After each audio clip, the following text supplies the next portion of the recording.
Welcome! This is a quick video introducing the CEA 2045 Open Standard for Smart Grid Communications. CEA 2045 was designed to allow communication modules like these to provide communications between machines that use electricity, gas, and water, and the smart grid that needs to better manage these precious resources. The standard was developed by the Electric Power Research Institute and the Consumer Electronics Association and is being promoted by the USNAP Alliance. The standard has these two formats for communicating modules, DC powered and AC powered.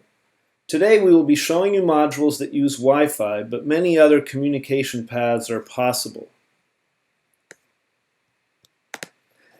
The advantage of the standard is that module manufacturers like SkyCentrics can quickly team up with major manufacturers and connect their well-known brands of machines and appliances to the smart grid. Here you see a DC module inside an Emerson water heater switch. This can be retrofitted onto already installed 30-amp electric water heaters. Here the DC module is placed inside an Emerson thermostat. The larger AC power module can be placed inside an IslandAire PTAC unit. This is a heating and cooling system that is placed inside the wall sleeve found in hotels and apartment buildings. In this detail you can see the module next to the connector on the PTAC. And currently the AC module can also be put on an A.O. Smith water heater.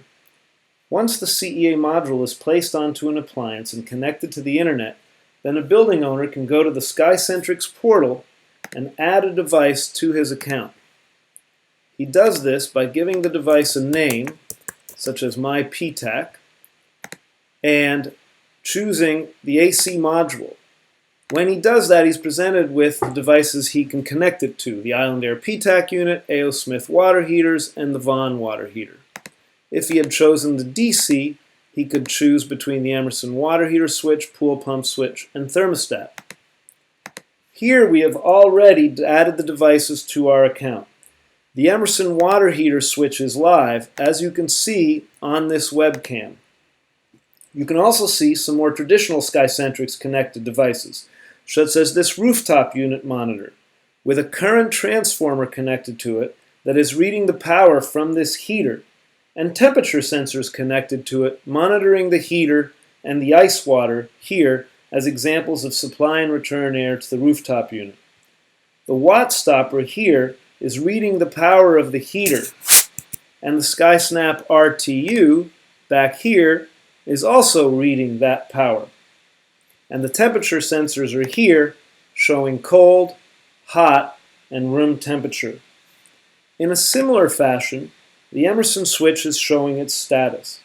Here it's showing the building owner has chosen it to be on, and it's showing that it is currently energized and thus in normal running mode and drawing 4.5 kilowatts. This shows that it's actually heating the water right now. After all, the utility needs to know when the heater is on or off so that it knows if it's available to shed its load at critical times, such as the peaks of usage during the hottest days of summer. On our camera, this heater is plugged into the Emerson switch through this plug. That means that I can remotely turn the plug off here, where it says heater plug, and that will emulate the water heater stopping to heat the water. As you can see, the Emerson switch now shows that it's not energized, it's in idle normal state, and it's drawing 0 kilowatt hours. For the rest of the demonstration, however, I'm going to want that heater to be on. If the building is going to be empty for a week, such as when the owner is on vacation, the owner can turn off his hot water heater directly through the CEA standard by right here. This actually turns the Emerson switch off. And because he can do this through the internet with his phone, he can turn that water heater back on before he comes home. Or he can schedule it like he would with a thermostat in a scheduler on our portal. Currently, the IslandAire PTAC unit and the A.O. Smith water heater are virtual devices running on an EPRI emulator running on a computer. That is why some of the data fields are missing. But through the CEA Open Standard, we can still read information from the device. For example, the utility can know exactly the instantaneous power being consumed and the total energy consumed for this device. And it knows that the measurements are in watts and watt-hours. The CEA standard also allows the building owner to see information on his device, such as the firmware and the build version, which might be handy for a tech support call to the manufacturer. The standard can also tell the building owner the price of electricity and the fact that no grid event is currently called for, and if there was a grid event, when that grid event would be ending. Let's see how a utility might use the standard to help manage the smart grid on a hot summer day. It would go to a demand response event creator such as our DR admin page. It would give the event a name. It would choose a start time. It would choose a duration, 5 minutes, and then it would choose the event type. This CPE is a critical peak event. However, it could also choose GE, grid emergency, GG, grid guidance, bad, neutral, or good, or power level, where it can communicate a power level to complex machines where those machines, instead of just turning on and off, can actually reduce their load, for example, by 63%. Here, email or text communications can be sent to the building owners notifying them of the creation of the event or the start of the event, and they are given the ability to opt out if they choose to do so, although they are obviously given incentives by the utility to forego opting out. Then they start the event. As you can see, the event has been created, and now shortly these devices are going to start responding to the event.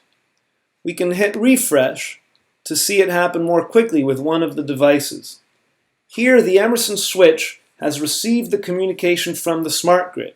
You can see the color change indicating this to the building owner, and the event has end time so that he knows when the event will end. Also, now the Emerson switch has responded by being non-energized in idle grid mode and drawing 0 kilowatts.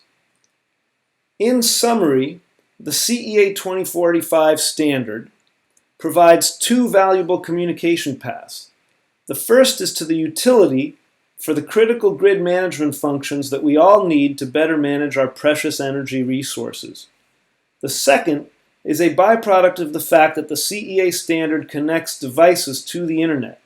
This means that the owners of the device also get a huge benefit. They can monitor and control their device remotely through the internet, or their Android phone, or their iPhone to better schedule and manage their large energy appliances, giving them more comfort, convenience, and savings. Thank you for listening.